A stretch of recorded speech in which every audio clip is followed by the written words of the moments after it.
I'm Andrea Habora with Next Advance, and I'm going to be giving you a few tips on how to work with agricultural samples in the bullet blender.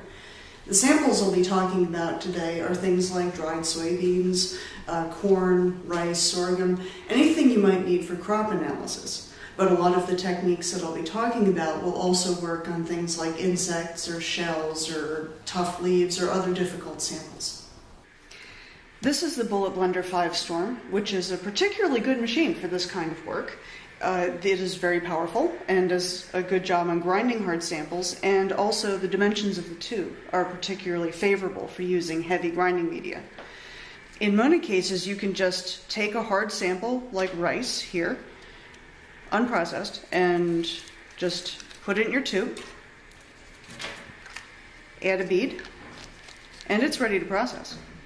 If you're not feeling terribly awake in the lab, you can also do coffee this way. So, 3 coffee beans in, media in. Just pop it into the machine. The machine can take up to 12 tubes at a time. Check your time and your speed and press start. And 5 minutes later, runs over, take your samples out.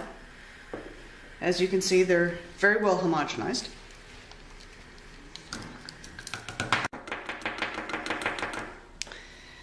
And as you can see, what you've got here is rice flour. And it's about the consistency of baby powder. It's very fine and is ready for your downstream application. Now, some samples, such as dried soybeans, are just too large and round to be efficiently homogenized this way. And if you work with samples like this, you may have resorted to desperate measures such as the hammer and baggie method in order to get them crushed. And if you've done that, you know it's a very messy and slow process and that it's very easy to cross-contaminate your samples. So we've come up with a much better solution. We call this the Stomper. And this is a device for pre-crushing your samples right in the sample tube so they can be efficiently homogenized. So here's some examples of sample types that really benefit from some pre-processing. Dried corn, mung beans, dried soybeans. These will all process much faster if they're used in the Stomper. So using the Stomper is pretty simple. Just put your sample in the tube. We have some kernels of dried corn here. Place it in the tube holder. Place that under the plunger of the Stomper. Take a protective shield. Slide it into the shield holder.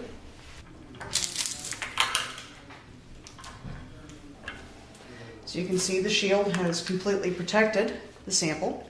All you have to do is tug on the handle and remove it. These are made out of an extremely sturdy plastic, so they will not punch through. This sample is now ready to homogenize. So as you can see, the corn kernels have not been homogenized, but they have been crushed. And this means they will be processed efficiently in a bullet blender. And the tube itself is completely undamaged. You don't have to take the sample out of here. You just add your grinding media, put it in the bullet blender, and press start. So here's the corn, mung beans, and soybeans after processing. So this is what they look like after the Stomper, and this is what they look like after time in the bullet blender. And in each case, the bullet blender samples are very, very fine and are about the consistency of baby powder and are ready for your downstream application.